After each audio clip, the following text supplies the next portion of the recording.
Hi, I'm Dr. Sandy Block, owner and founder of Bollinger Canyon Animal Hospital. I'm a 1988 graduate of the University of Missouri, so I've been practicing for 21 years, almost 20 of those here in California. Wonderful. That's terrific. And we have Dr. Susan West.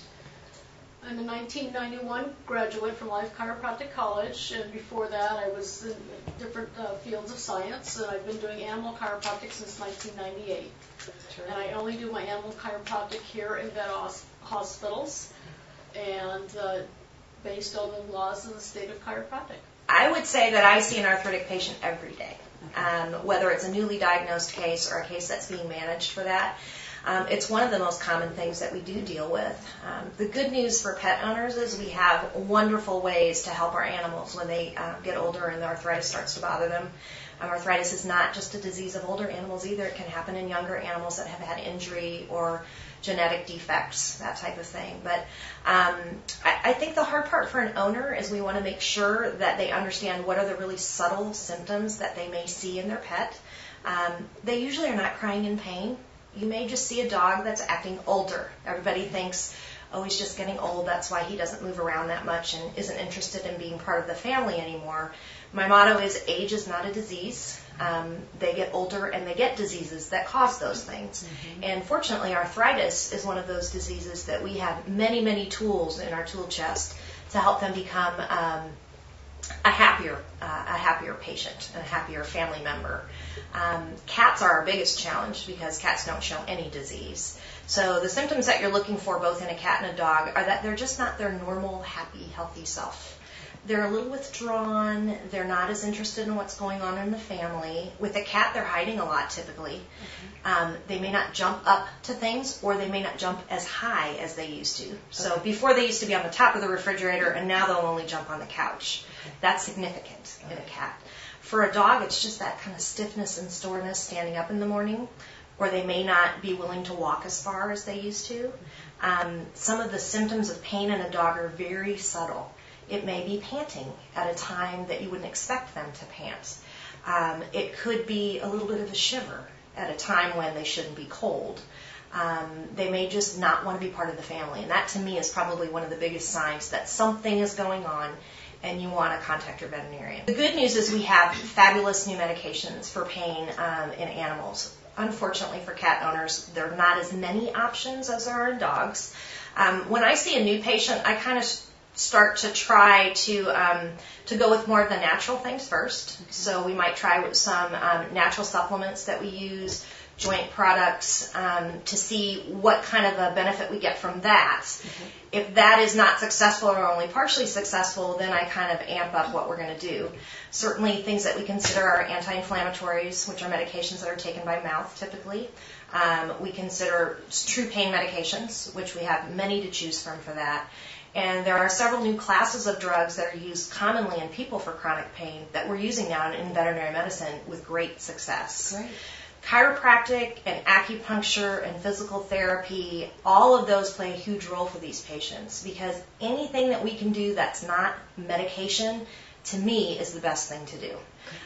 Medication, to me, is going to be our last resort because, of course, any medication you give an animal can have a side effect. Mm-hmm. So chiropractic, in particular, is something that most pets seem to really enjoy. Okay. I know that for myself, who I am a patient of Dr. West personally, that it really makes me feel better immediately. And I've had several instances where I'll have an animal in here that she adjusts, and you can tell when it walks out of the office, it feels better. Oh. It has freer range of motion. It's a little happier. We had one just a couple weeks ago that was exactly like that. Yeah. So some of them is not an immediate thing, but for others it's amazing. Before they ever leave the office, they feel better. What we do when we adjust the animal or the human is we're asking the body to do something it hasn't done for a while, be in alignment. And sometimes the body wants to resist that. So sometimes you could feel a little bit worse before you feel better. The family veterinarian should be the one that refers them for the chiropractic care. All of that is done under the auspices of the family veterinarian who knows the pet and can really tell whether things are being beneficial to them or whether things are not really working the way that they should. Their family veterinarian should be able to give them a referral to someone that can help them with these things. We are spoiled rotten in our area of the country because we have many of these professionals around us. For some people, they may have to travel, but it's been worth it. It's been worth it for them. The way that the animal chiropractors will adjust, there is no cranking on the joints or on the vertebrae in an animal. It's very quick. It's not anything that takes an extensive period of time. Usually what's going to happen on a new patient is I'm going to examine them. They get a full physical exam from the veterinarian first. We may decide we want to take x-rays before any chiropractic is ever even discussed. Those x-rays may tell us chiropractic isn't going to help. Those x-rays may guide that chiropractic care. The first adjustment, they're a little nervous because they don't know. They're coming in, they're thinking they may get their temperature checked or an injection, and then they find out, oh, this isn't so bad, and do some soft tissue work on them, and they're happy. Great. And they always get a cookie, of course. Of course. You gotta have the cookie. And the second visit, they come in and they know what's happening. And I've had dogs come in and they just give me their paw.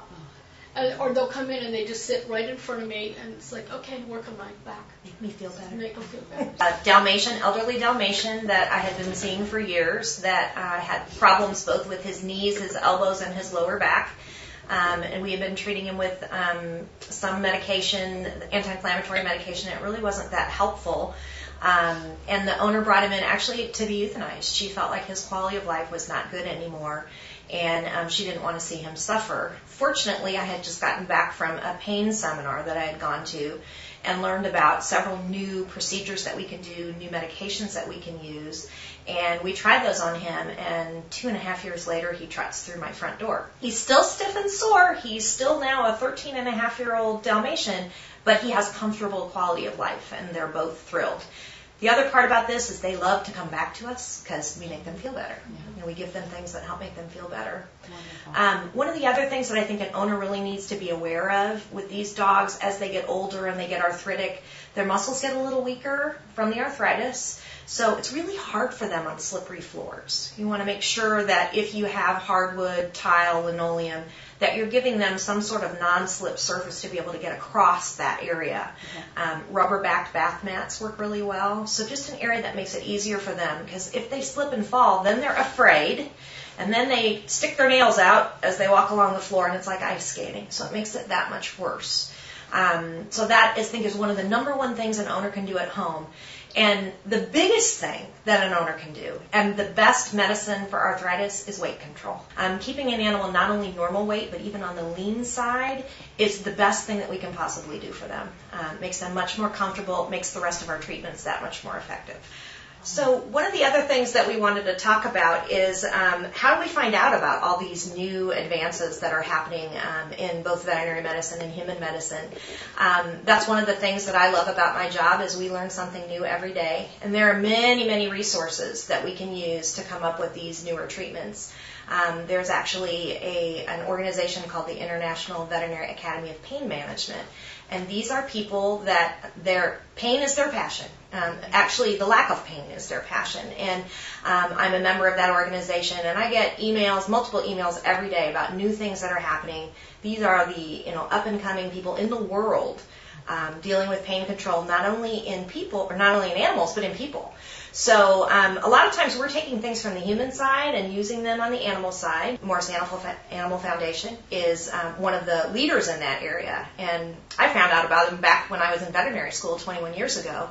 They were doing research and with some of the people at our hospital. So there are many, many studies being funded right now on pain management, which is one of the things that help us with an arthritic patient. So I encourage pet owners to ask their veterinarian about this. Are there new things? That's how we get a chance to take a look at some of the new things that are going on out there and to look for more. If they're not being offered some of the things that we've discussed, they need to look for more because it's available, it's out there.